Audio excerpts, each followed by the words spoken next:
you for joining the third episode of All of Our Appearances Have Been Canceled, the Not So Pageanty Pageant Interview Show. I'm your host, Marilisa Beatty. I am Mrs. Phoenixville, Pennsylvania, America 2020, the longest title in pageantry, thank you. And I'm here with Elizabeth Tolin, who is Mrs. Wyoming America 2019. And she's also a whole lot more than that. She's literally a powerhouse of a woman. I can't list all of her stuff because I won't do her justice. I'll let her do that. So why don't I turn this over to her? Liz, how are you? I am doing so great. How are you? I'm good. Thank you so much for joining. I do want to say before you actually officially introduce yourself, I just want to give some background to the people watching.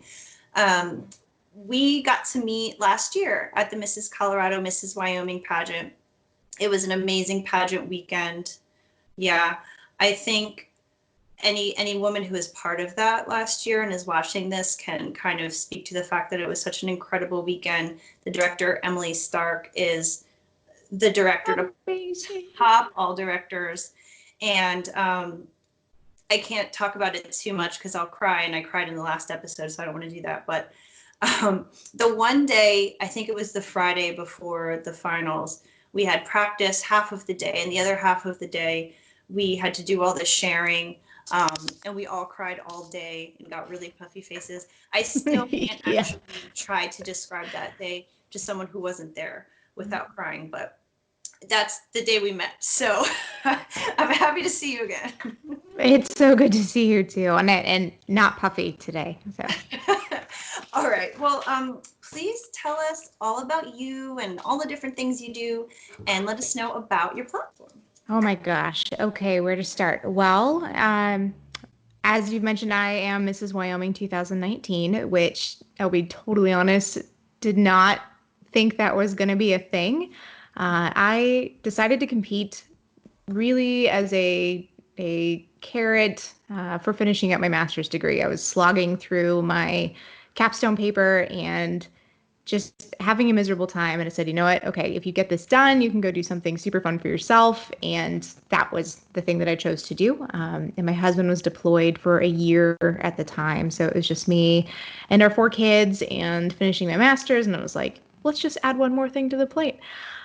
So, did not really go in expecting to win that title, but obviously did. And it's been such a wild ride. So, married to a wonderful man, Joshua. He is active duty Air Force, and he's a JAG, so he's an attorney.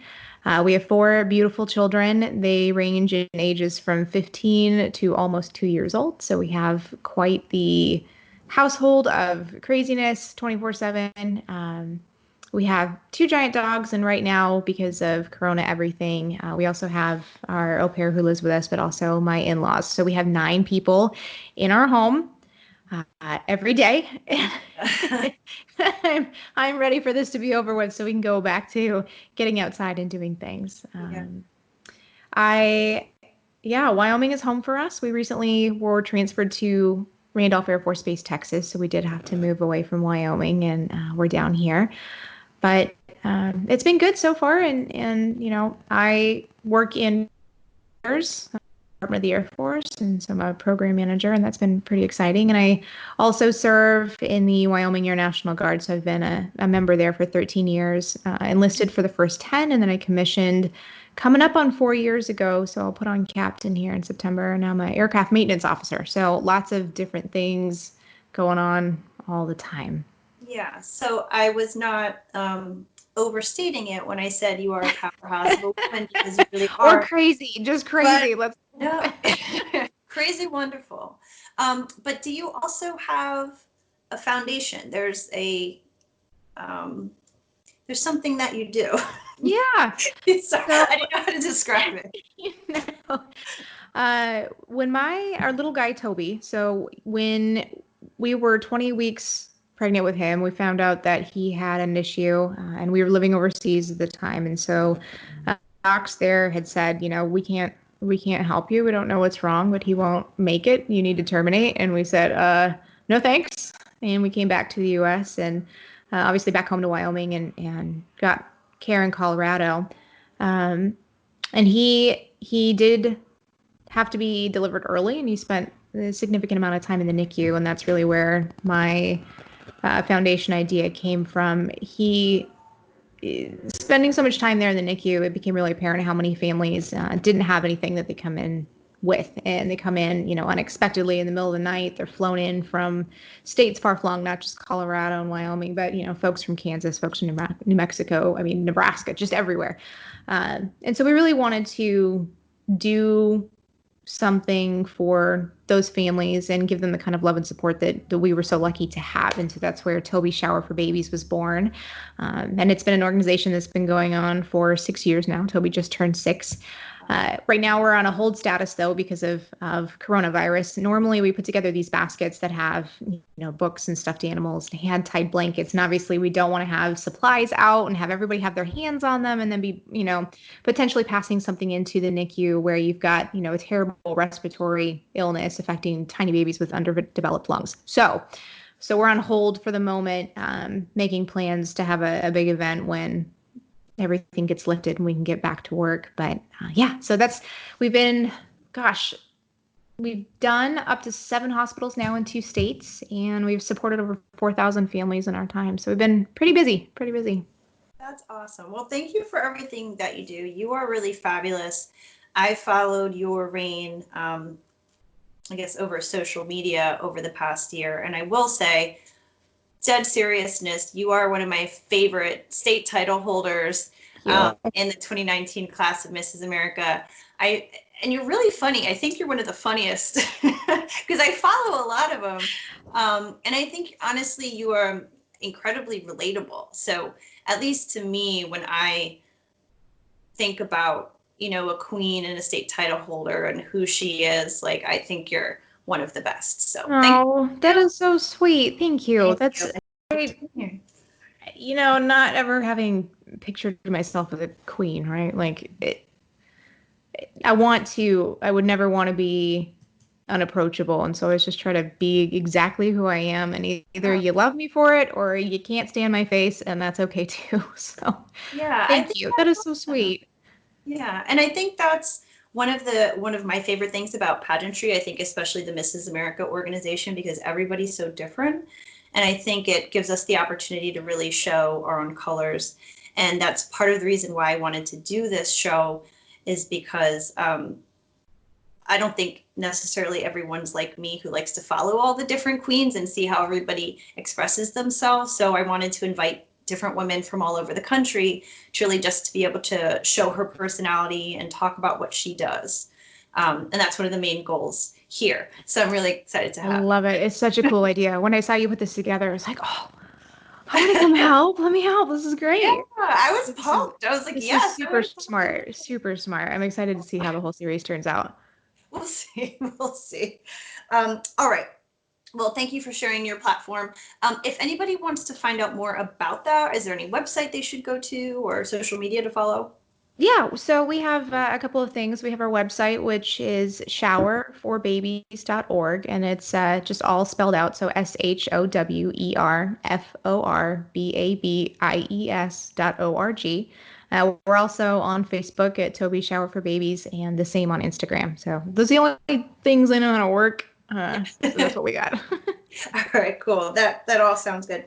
All right, Liz. So let me give you a quick rundown of what's about to happen. So in this show, I ask about 10 questions. Sometimes that multiplies depending on how the conversation goes. But they typically fall into 5 different categories. So the first category is pageanty things. And so these are pageant related questions, but they're not at all like competition style questions. So it's not, on stage question. It's not something you'd be asked in an interview. Next is the category I call Hey You, which are just questions about you, your opinions, things you think about, your taste level, whatever. The third category is always Brian wants to know. And Brian is my husband. And I figured since we do Mrs. Pageants, we can't be Mrs. without Mr. I allow a question from my husband in every show. The fourth one is called Just Silliness. It just has nothing to do with anything. And the final category is a quick fire round that I change depending on who I'm talking to. Oh. So I'll tell you what your theme is when we get there. Oh, these are exciting. Okay. Are you ready? Yes, I'm Okay. ready. So the first category is pageanty things. So as we know right now, I mean, we're all staying at home. I think we're all looking for things to kind of entertain us and fill our time. Are there any pageant themed movies or shows or even podcasts that you like or would recommend? Yes, there's a very campy movie called Drop Dead Gorgeous, and it has Kirstie Alley and Kristen Dunst and Denise Richards. And my friends and I, when that movie first came out, I mean, we were glued to it then. And so it has been this reoccurring theme the entire year. Going into Mrs. Wyoming, we had a Drop Dead Gorgeous party. And so all the food was themed after the movie. So we had like swan nuggets based off, and they were really just Chick-fil-A nuggets, but we had Gladys's lemon bars and we had more Kool-Aid. I mean, and we made hats. So, in the movie, they make these hats that they're supposed to be wearing on stage in the opening number. Like the Mount Rushmore hat? Yes. And then the one girl's got like a ball of twine. And I think I misunderstood the assignment. So we made hats and we did the whole thing. So absolutely, if you love pageants and just can laugh at some of the sillier side of things that can happen, then Drop Dead Gorgeous, hands down. Yes. I love that. That's a really good one. It is. And it's funny because it's definitely a dark comedy. Mm-hmm. So it's doubly funny. It is. I mean, you have to have a sense of humor about it because it's definitely a mockumentary, right? So they're kind of poking fun at the pageant environment, but it's a great time. It is really good. Definitely a cult classic. All right, good one. All right, this one is a little bit more serious because, so I guess when you won Mrs. Wyoming, did you have like 4 or 5 months to prepare for Mrs. America? Yeah, some of them. Oh gosh. So that would have been March, right? End of March. So yeah, April, May, June, July, and then we left in August. So yeah, it was about 4 months in between winning state and then going to Mrs. America. Yep. Okay. And man, that time goes by fast. I bet. So here's my question, because as you've probably seen, and I mean, I know because this happened with Colorado and Wyoming, it's happening with a lot of states. Pageants are being postponed. So we're seeing pageants now planned for late June and July, whereas national pageant is in August. So women are going to have to really have a quick turnaround in terms of getting ready for the national pageant. So do you have any advice for women in terms of preparing? Oh, well,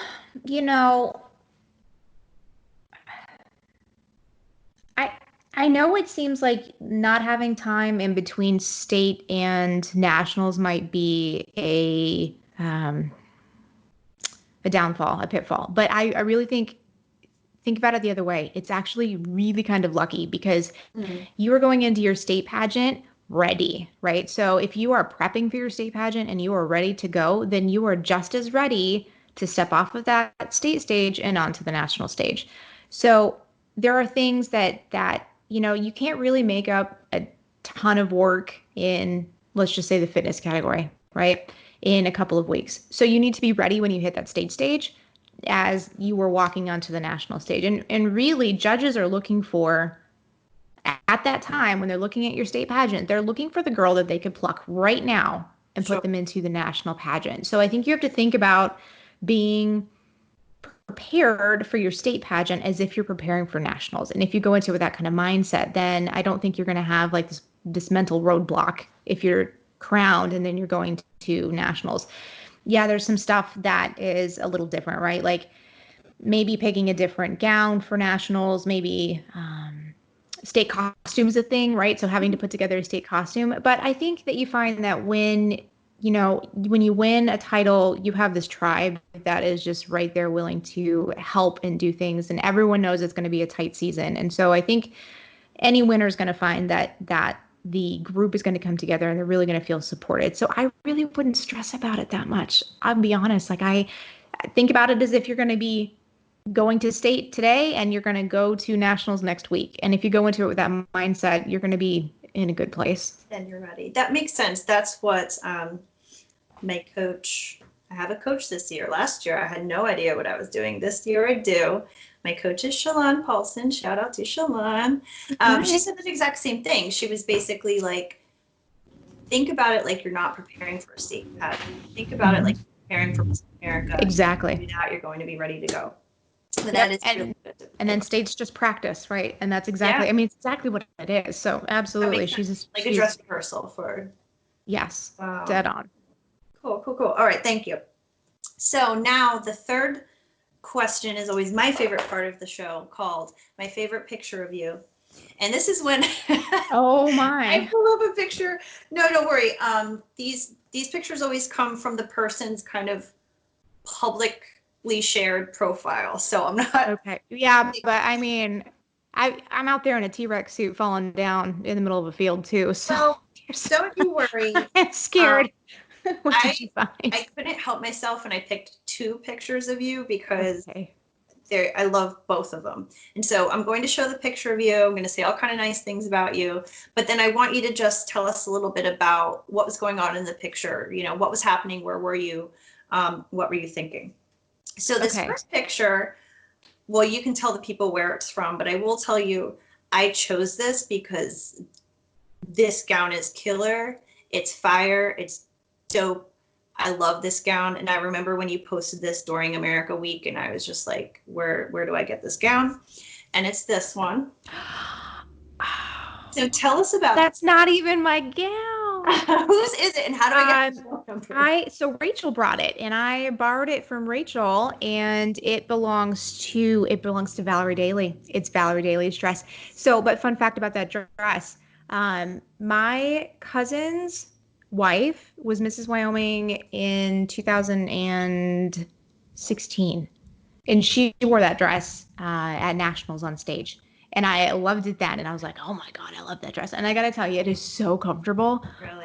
It's such a good dress. Like I want to say it's a Giovanni, but I don't really remember. But it is a bomb dress. Oh, love it. The second I saw it, I was like, it is fire. It really is. It's such and Valerie was a saint for letting me wear it and borrow it from Rachel, who'd borrowed it from her. So, yes. Sisterhood. That's what it's about. Okay, here's the other picture. And it's funny you mentioned Rachel because she happens to be in this picture too. So for anyone watching who's like, who the heck is Rachel? Rachel is Mrs. Colorado 2019. And I chose this picture because I just think your makeup and your eyes look incredible. But this is exactly what you look like right now on screen. So so that was the arrival day, the official arrival day. Rachel and I flew in the day before the official arrival. So we had time to kind of really get our bearings and figure out where we were going, and then, get up the next day and have some breakfast. And I think we went to the gym that morning, and then really like take your time getting ready and getting put together. And that day, we didn't have hair and makeup, so Rachel and I did that ourselves. So that was all hand done. Yeah, and I was super scared. goodness. I know, but Carrie Kish is the most amazing thing on the planet, and so she had given us lessons prior to, and so I had my phone with the pictures of each thing that I was supposed to be using and the steps that we had written down, and so it's just like step by step. It came out. That's gorgeous. That is gorgeous makeup. I was really worried, and I practice a lot. So practice does make perfect. If you are thinking that you can just whip out makeup, you are wrong. You need practice. So we've all made that mistake before. Oh my God. All right. Thank you for all of that. So let's go to the category called Hey You. It's just stuff all about you. All right. So we clearly haven't gotten to hear the half of it, but your life is really, really interesting. So interesting, maybe someone could make a movie about it. So man, the movie, who would play you? Oh, who would play me in a movie? I think Anna Kendrick. I just love her, and I think she's spunky and funny, and I think she would absolutely get my quirky, weird humor, and just I feel like she's my spirit animal. So Kendrick, if there's ever a movie about me, please. We'll put that out in the universe. I kind of think of like Elizabeth Banks, Like, I Oh love yeah. Elizabeth Banks. She's like really funny. I feel like you guys have the same like eyes and kind of a similar vibe, and she's been in so many funny movies. That's true. And That's her also a name good is one. Elizabeth. It's So Elizabeth. actually, Yeah, that's that so never hard. occurred What to a me hard till right question. now. Oh man. I've All never right. had to think about who would play me. Oh no. I I would feel take a like look at you're the going to be in script and the be like, shower in a no. couple days and be like, oh, I should have said this person. Yes, and I will text you and say, guess what? Please let me know in the follow-up. Okay. So I feel like I've thought about this a lot and I have seen people discuss it online. So I'm very curious about this. So when we were younger, at least when I was younger, there were things that I really thought would become a problem in my life, like quicksand. I feel like every cartoon and every story, somebody was drowning in quicksand. So I was convinced when I Hmm. grew up, quicksand would be a problem. Similarly, I don't know, the Bermuda Triangle. I would have thought by how much people talked about it that the Bermuda Triangle would be a bigger problem in my life. So my question is there anything that you thought when you were growing up was going to be way bigger of a problem for you later that really wasn't? Yeah, so volcanoes. Volcanoes, I was obsessed with them when I was younger. I mean, I would read every single book. Uh, like Pompeii, I thought that was totally going Yeah, to happen. We were just going to get obliterated by this hot yeah, ash cloud.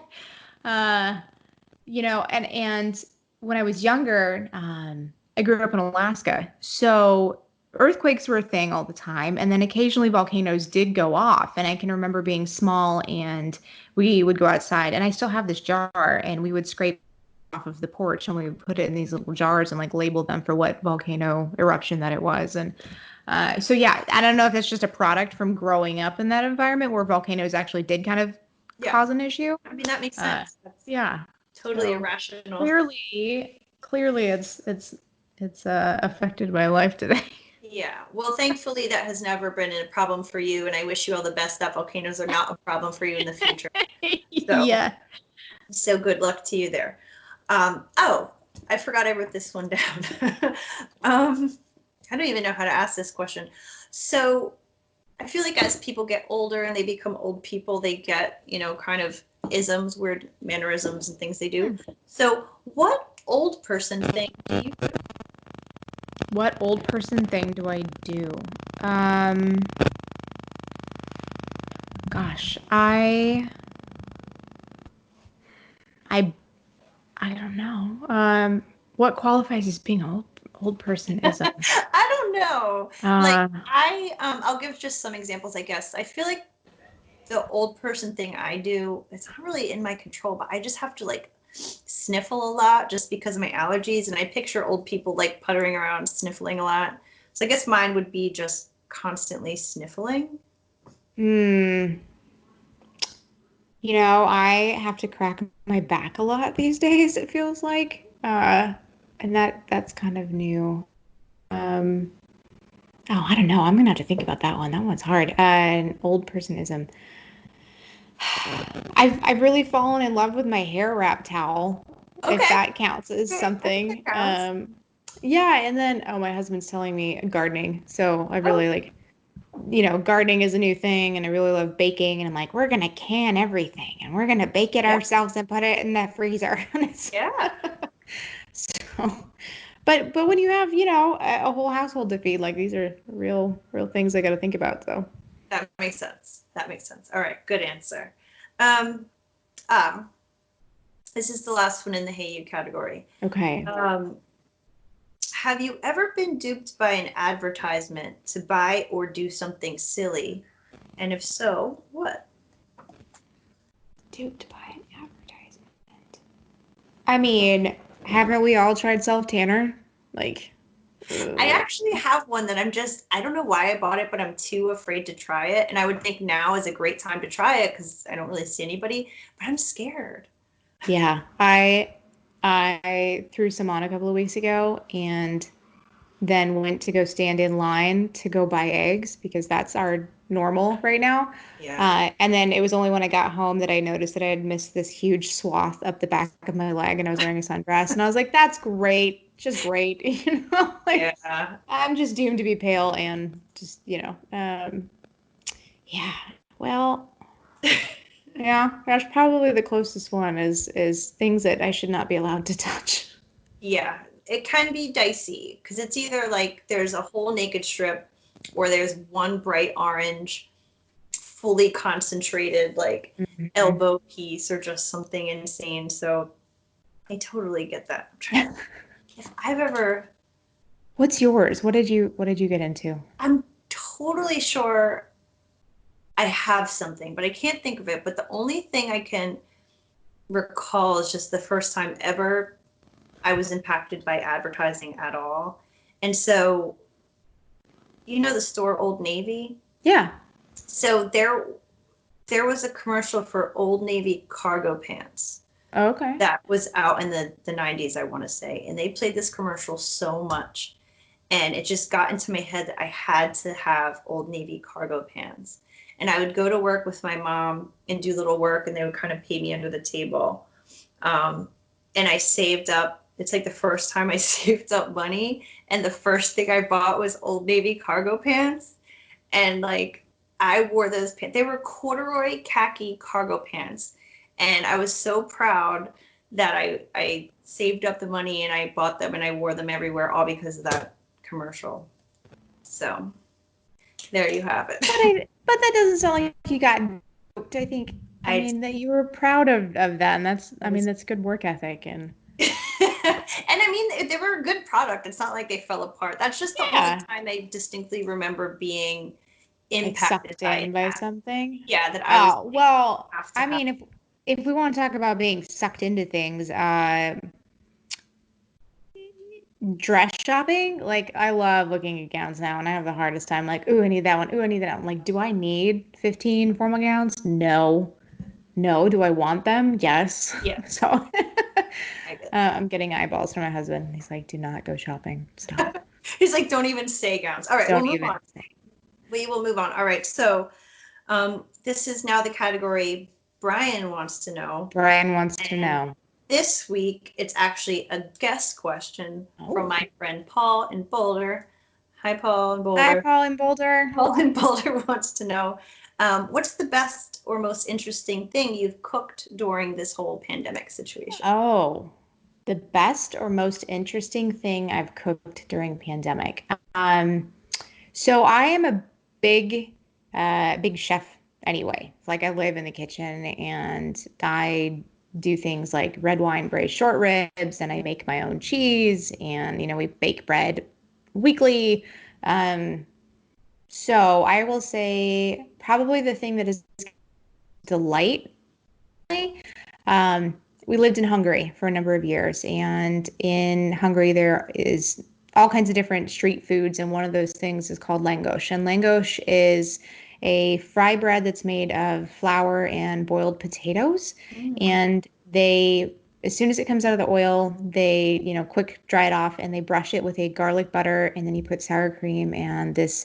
Um, it's called Trappist cheese, and you can't really get it here because it's only a that part of Europe type of cheese, but you can do something like a Gouda, and you shred it and you put it on top, and so it's hot and all kind of like melting down into this fry bread, and it is just to die for. You're And it's speaking my language. yeah, I mean it's carbs and fat, and it's Carbs and delicious. cheese. So yeah, so we made those, and it was just uh, it really kind of took me back to being back in Hungary and some of the stuff that we loved from living over there. So that's probably yeah, langos. I love that. I want to look up a recipe and like attempt to make that, even though I'm sure it won't go well. Pro All tip, right. you I make the will tell dough, let it Paul sit. Boulder about langos. Yeah. All right, so we're almost done here. Now we're going to the category called just silliness. I can't really take credit for this question. I found this online, Okay. but I want to know what you think would be the coolest small animal to scale up to the size of a horse. The coolest small animal, if we could make it big like a horse. Yes. I mean, what about a chinchilla? They're kind of like cute and soft and like, I I don't feel know. like it would be terrifying. And yeah, Horse now that it left size. my mouth and I think about it, I'm like, well, maybe not. I mean, anything I can think of that's kind of cute, small, it's all kind of terrifying if it gets to be big. Yeah, I guess we'll just go with chinchilla. At least it's I like soft. that. So do you think there'd be like an ultimately bad idea animal to scale up to a horse? And ultimately bad. Yeah, a spider. I mean, Oh, yeah. right? Like, no. Because that would hurt my car if I hit it with my car. No. Spider. And now we're all going to have nightmares. Yeah, yes. Sorry. All right. Well, that's what I get for asking. All right. So here's the last category. This is the quick fire category. And I changed this one for everybody. As you mentioned, you make cheese, and I found that out by watching the Mrs. America pageant. Was that not one of the facts that the MC said about you as you're walking across the stage? I was like, oh. Yeah, it was. It was. Chet, he's right. Oh my gosh. Yes, you did say that. So I was trying to rack my brain to think about what type of cheese related category I can give to you. Oh no. And I came up with, can you guess the punchline to the cheesy pickup line? So Oh. I'm going to say the opening statement of a cheesy pickup line, and I want to see if you can guess what the next part is. So we'll go through these really quick. There's just 5. If nothing comes to mind, no worries. No right or wrong answers. Just try to guess. Okay. Okay. Here's the Okay. first one. Is your name Google? Because I've been searching for you. That's exactly right. Oh! Woo! Points on All the right, board. 1 for 1. 1 for 1. Okay. Are you a parking ticket? I have no idea. Because you have fine written all over you. Oh my All gosh. right. All right. Okay. Okay. 1 for 2. Not bad. Not bad. Do you want a raisin? Do you want to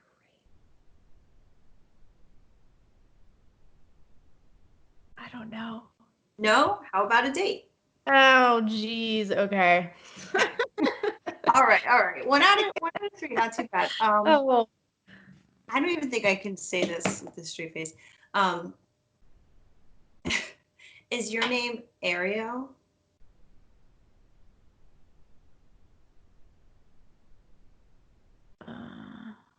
I- Something about under the sea. Is your name Ariel? Because we were made for each other. Oh, okay. Okay. I knew where it was going. I just couldn't figure it out. All right, here's the last one. I'm You can so redeem bad yourself at here. this. If you finish with 2 out of 5, that's actually really great. Okay. Right, the final cheesy pickup line. Are you my appendix? You my appendix. Mm. Something about bursting. Something about. I don't know. You're close. Okay. Are you my appendix? Because there's a funny feeling in my stomach that I should take you out. Oh gosh. Woo! Okay. Oh, 1 those out are of 5. good. Where did you find those? You got points on the board. I literally I got 1 point on the board. I was sitting on my couch last night. I was like, okay, cheese related category for Liz, cheesy pickup lines. I literally Googled cheesy pickup This lines is good though. and narrowed it down to those 5. So I thought they were relatively guessable, but I guess not. Oh man. All right. So um, those were all my questions, and I feel like our sound system is given up. So Yeah, I don't know why it's doing that. I'm sorry. okay, it's all good. We're using a free Skype call. Like it's not a professional show. But anyway, before we go, is there anything you want to tell the people? Any last words? Oh my gosh. I would just say thanks for listening in, and I hope you got a chuckle out of all of this.